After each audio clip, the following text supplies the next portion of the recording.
Hello, Baggies fans, and welcome to another episode of the Baggies Podcast. Plenty coming up after a topsy-turvy tie against Chelsea yesterday on a fantastic game, and one in which we nearly secured 3 valuable Premier League points. But we're off the mark with regarding points. We got 1 point after a 3-3 draw against Chelsea. Plenty of that coming up, analysing that game in this week's podcast. Also going to be talking about the transfer developments, because there are late developments on Krovinovic and Grant and also Philip Krovinovic, and we've also got West Bromwich Albion fan Tim coming on to talk and share his thoughts about the game against Chelsea yesterday. He sent us a clip in earlier, and it's a fantastic sort of analysis of the game, so we're going to be getting that involved. So let's get straight into this game, this podcast, and talking about the Chelsea game yesterday. So if you do enjoy it, make sure you drop a follow on Spotify or Apple Podcasts, and make sure to go and drop a follow on Twitter as well. We're at the Baggies Pod on Twitter if you fancy going and getting involved in the podcast. We're looking for more people to come into the fan reaction section with Tim. Tim is a part of this week, so if anybody wants to get involved, give me a line on Twitter, and let's go straight into this podcast. The Baggies Podcast on YouTube, giving you the latest news, views and opinions on all things Albion. Join me every week for a new episode of the Baggies Podcast, available on Apple Podcasts, Spotify and YouTube. So obviously we've got to start with the we may as well start with the midweek game against Brentford. I've just completely forgotten that out. That's completely gone out the back of my mind. But we did indeed exit the Carabao Cup at the hands of Brentford. I think it was Wednesday night. We lost on penalties, and we ended up. It was a game that was actually full of penalties, with 2 goals coming from Hal Robson-Kanu, both penalties. A goal for Brentford through Emiliano Marcondes, and a goal from Marcus Forss as well to top that off. There were in fact 2 debuts from Baggies players. We had Conor Gallagher making his first ever West Bromwich Albion appearance. For me, looked really good. In my opinion, looked really good. He missed a couple of chances which perhaps could have turned the game around, but nonetheless, the desire, the passion, the energy in the midfield is fantastic from Conor Gallagher. Looking like exactly what we need: a bit of legs in midfield, bit of a sort of player who's going to be able to carry the team forward. He looked like he wanted to drive with the ball every time he got it. Looked like he wanted to make something happen. And when he didn't have the ball, he had every ounce of ambition to get it back, and I love that from him. So looking forward to seeing him hopefully next week against Southampton. Branislav Ivanovic also making his debut for West Bromwich Albion. Decent appearance from him. Looked to be really vocal, looked to provide a bit of structure at the back. Not sure if he's going to play regular football, but nonetheless, a good addition. If he's going to organise the back four like that, if he is going to end up playing, it's going to be fantastic to see him constantly doing that. David Button, for me, deserves a mention again. Really commanding in his area. Love that from him. Sam Field again getting an appearance. Also got an appearance against Chelsea, which is fantastic. But we did lose on penalties. Grady and Garner missing the decisive penalty, and Norsgaard obviously putting Brentford through. Yeah, overall, I'm not really going to complain. It's just not really anything to complain about. It's a cup competition. We're not that completely fussed about it. We are fussed, however, about this game against Chelsea, which was an absolute roller coaster of a match. So it was a game that came at the start of the game really took us as a real surprise. We started off after 3 minutes. Callum Robinson scored. It was a really nice goal, really nice finish from Callum Robinson. I'll describe his best I can for you. This is completely off the top of my head. Nothing prepared for the description of the goals. So Robinson, basically he just took a little run. Pereira fed it into him, and Robinson hit it with his left foot straight into the corner of Campiera's goal. It was a fantastic finish. You think about, we've been craving a striker, but Callum Robinson, 2 of his finishes in this game were fantastic, and the finishing from that was sublime for me. I feel like he did a really good job, and deserves a lot of praise for his performance. I mean, he did go off after about 60 minutes, but for me, did look the business when he was on the pitch, and scoring those chances. Yeah, they're difficult chances to score for me. I think a few of those last season, I think you probably see them being missed, but how often do you get those missed? And they really are. But then the second goal came. Silva Thiago Silva making his debut for Chelsea. Yeah, just one of the many signings that Chelsea have bought in, and he took a poor touch and he sort of slipped over, and Robinson just ran through. He showed a lot of pace as well, to get through and then finish the chance. Just a low drive, get past Caballero again, and that was after 25 minutes. And then after 27, the ball was floated in from Pereira's corner. Darnell Furlong sort of headed it onwards, and it fell to Bartley at the back post. The fantastic finish, it was quite a good one considering he caught it right on the volley. How many of those has Bartley missed over the past season and stuff? It's a really good finish from Carl Bartley, and that led to us being 3-0 up at half time. Chelsea had their chances. They hit the bar with Werner early on. There was a shot from Mason Mount, which also caused a bit of issue for Johnston. But other than that, at half time we were plain sailing. Frank Lampard, some iconic pictures of him were taken and been shared around Twitter now, of just him looking like he's about to cry. It was, we had them on strings in the first half. Every time we went forward, we looked really dangerous. They looked a shipwreck at the back. Semi Ajayi, notable mention for him. He pushed the ball past Marcus Alonso on the edge of his own 18-yard box, and bearing in mind he was some way behind Marcus Alonso, still managed to reach the ball at the other side by the halfway line. It was a fantastic little run from Semi Ajayi. That has to be one of my highlights. It really did make me laugh. And speaking of things that made me laugh, I probably didn't really celebrate the third goal. I sort of just burst out into laughter. It was just, you couldn't believe what you were seeing in that first half. You just saw this this fantastic performance from West Brom. Clinical, scoring all the chances they had, and they just showed everything that you'd want them to show against the big side. Passion, desire. But the second half, a bit of a different story, it's fair to say. Yeah, things really did start to go downhill in that second half. Things started to get a bit different. After 55 minutes, Chelsea got themselves back into the game with a goal from Mason Mount. Mason Mount just hit it from distance, bit of swerve on it, a couple of players unsighting Johnston, and the ball ended up not really in the corner. Sort of, it ended up about a quarter of the way up the goal, and towards the left-hand side. Johnston didn't move. He was in fact rooted to the spot.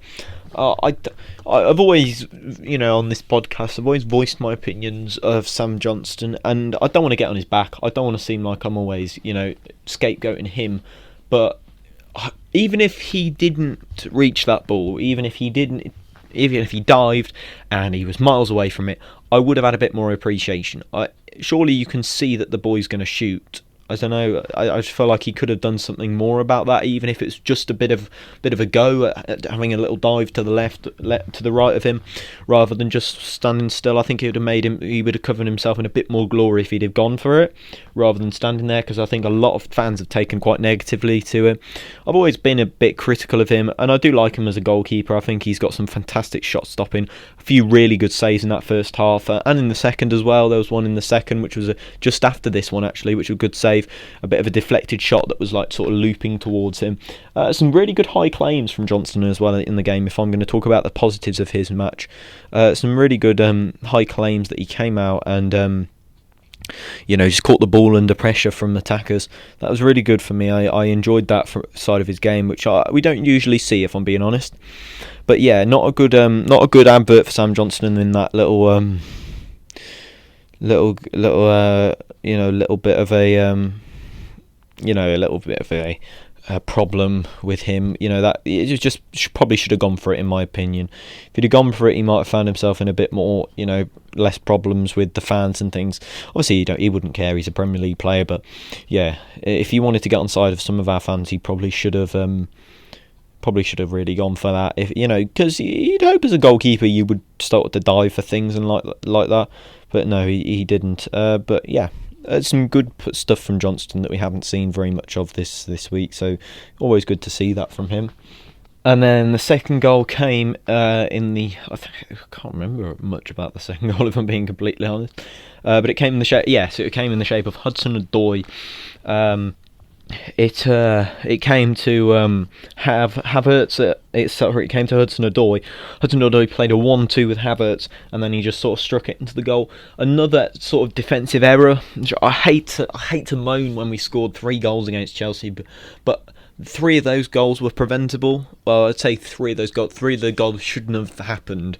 So this one, it was O'Shea I'd have to criticise for this particular anomaly. Havertz,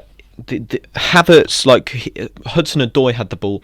Havertz sort of peels away from O'Shea, but O'Shea sort of half and half, doesn't know what to do. Does he go and press Havertz, or does he stay in his line? And that's what attackers do. They like to peel away from the defensive line. They like to cause problems by not sticking by the centre-backs, so they're not easy to pick up. But that's what Havertz did. He just sort of found a little bit of space, and O'Shea didn't know whether to go with him or stay. He should have gone with him. O'Shea, for me, really good in that game, along with Carl Bartley and Semi Ajayi. All 3 of the centre-backs really, really brave, throwing themselves in front of shots, putting their body on the line for the team. It's fantastic to see. A lot of passion and desire from the centre-backs. But O'Shea should have really gone in and got that ball away from Havertz. But yeah, Hudson-Odoi managed to finish that off and get West Brom, an equaliser there. But then, unfortunately, right at the death, Tammy Abraham scored, and I could go on about this goal for hours. But, the third goal was an absolute travesty.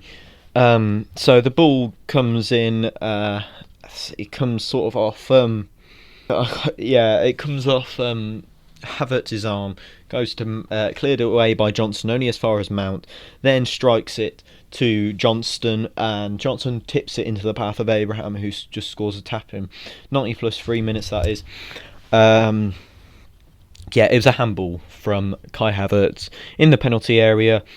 In the lead up to the goal, it comes off his arm. Whether it's not intentional at all, but it did gain an advantage from it. It got the ball still in the area. If he hadn't handballed it, it'd have been out. Going away, or somebody would have headed that clear. But Havertz, it was a handball. The VAR checked it and they didn't look at it, but because apparently the rules changed. Apparently it wasn't in the immediate build-up. What do you qualify as immediate? There were 4 more touches before that ended up in the back of the net. So there. Carney clearance, Mount shot, Johnson save, Abraham tapping, 4 other touches. How was that not in the immediate? He's got every right to be annoyed, but obviously he can't express that he's being annoyed anymore because he'll just get himself sent off. You're playing another big team, and you're not going to get the rubber of the green with any of the referees in this division at all. But it's just a bit disappointing that we've been let down again by the referee and the VAR. The VAR in the Newcastle Tottenham game today, no better. Another handball given. It's like it's one rule for a defender. Anything handballed in the box by a defender, it's a penalty. Anything handballed by an attacker, you might as well just punch it in the net. You might as well hand have got it, and you'll just go on with it. It's no problem. You're fine to do that. But it really is ruining football. I can't understand how that's not been ruled out. It's not an agenda against the Big Six. We can't describe it as that. We can only explain it as a failure to make the right decisions. There's no agenda against anybody outside that. Let's just face that. I suppose there's no agenda, but sometimes decisions are given in the rub of the green against smaller teams, against the top 6. But yeah, it's disappointing to see decisions like that being given. It's quite upsetting as well as a West Brom fan to watch us deserve to win that game. Frank Lampard, he comes out after the game and goes, "It's 2 points dropped for Chelsea." It's not. It's not 2 points dropped for your team at all. It's 2 points dropped for the team that were 3-0 up. With 3-1 up with half an hour left to play. That's who's dropped the points. Yeah, Tammy Abraham coming out saying a person of my level should be finishing chances like that. What level? What level are you talking about, Tammy? You're not that good, son. I wouldn't have you in my England team at all. There's plenty of players on that Chelsea team who did not cover themselves in glory. The manager. Yeah, Frank, you were fine. You were all upset at half. You were all upset throughout the first half because your team kept making mistakes. They spent a load of money on players in the summer, and they just about scraped a draw against the worst team in the league, West Bromwich Albion. We're not the worst team, but that's what people keep labelling us as. We deserved a victory against Chelsea. We showed a lot of passion and desire. I have to give credit to Romain Sawyers. Slated him last week. Good energy from him today. Him and Jake Livermore complemented each other well. For me, Pereira just when you needed that bit of touch of class to be able to hold on to the ball in those minutes where you were getting a bit nervy and doing a few skill moves and winning a foul or winning a free kick, it was always him. And I have to credit him for that. He was a really good game from Mateus Pereira. I love his passion, I love his flair. Dean Garner and Robertson, again, really good game. The whole team deserved a win today. Slaven deserved the win for the way he was treated last week. He deserved the win. And I have to say, West Bromwich Albion deserved the win as well. But yeah, enough about the game. I think we've picked that to the bone. But overall, we deserved to win. A few defensive errors, and we've ended up paying the price for it. We have dropped 2 points there, I'm afraid. So again, look at the fixtures we got coming up. I did put them on my Twitter earlier. If you haven't already followed, go and have a look at that. We got Southampton next week, Burnley, Brighton, Fulham. You can aim for 7 points there, I'd hope. If you can not lose any of them, that'd be fantastic. If you can stay undefeated throughout those 4, I think you look pretty decent. Yeah, I just feel like after that game yesterday, I see us staying up.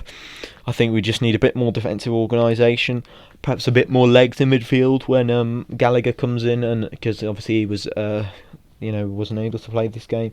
But yeah. And then some developments coming on the transfer front regarding Karlan Grant and Filip Krovinovic. Those developments are that Slaven Bilic expects Filip Krovinovic by the end of the weekend. So that is today. So perhaps Monday it will be announced. Filip Krovinovic on a loan deal from Benfica. We've just managed to secure a loan. Karlan Grant is looking to try and agree a loan with him because we don't want to cough up a bit any more money for him than we've already offered. So Karlan Grant looks to be turning up on loan to West Bromwich Albion rather than on a permanent deal. So hopefully that all goes to plan and we'll get him in as soon as possible. But it's time for the fan reaction section now, and I'm going to leave you in the hands of our friend of the podcast, Tim, who's obviously, he's been giving us his answers to the questions we ask on Twitter. But here he is. He's going to explain his thoughts to West Bromwich Albion's 3-3 draw with Chelsea. Take it away, Tim. West Brom 3, Chelsea 3 at the Hawthorns, a humdinger of a football match. On the plus side for West Bromwich Albion, that is brilliant team cohesion and spirit that the lads are playing with at the moment. I'm also happy with the style of football. I don't want to see a return to the fodder that we were doing in our 5 years. The last 5 years we were in the Premier League. Shemi Ajayi fitting in nicely. Connor Townsend showing a little bit of swag. I think he's going to be our left back this season. David O'Shea growing into it. Pereira and Grady proving their Prem quality and frightening defences. Callum Robinson with 2 well taken goals.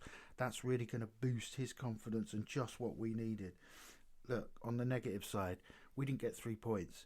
We cannot keep going without getting 3 points. It eats away at confidence. We also collapsed. We were 3-0 up, 35 minutes to go. Doesn't matter who you're playing, you've got to win those games.